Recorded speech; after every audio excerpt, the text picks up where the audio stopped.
Breaking news, এইমাত্র তাণ্ডব সিনেমার ফার্স্ট লুক প্রকাশ পেল।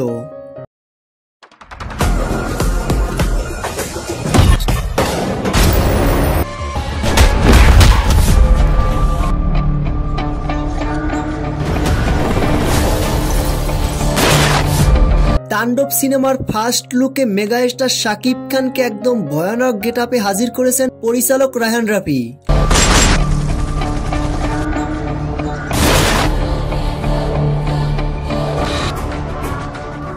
তুফান সিনেমার পর রায়হান রাফি নিয়ে আসতে চলছে তাণ্ডব।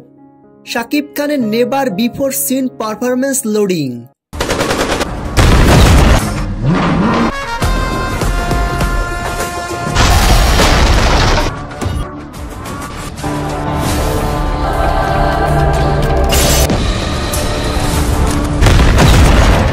প্রিয় ভিউয়ার্স, মেগাস্টার শাকিব খানের তাণ্ডব সিনেমার ফার্স্ট লুক পোস্টারটি আপনাদের কাছে কেমন লেগেছে কমেন্ট করে জানাতে ভুলবেন না।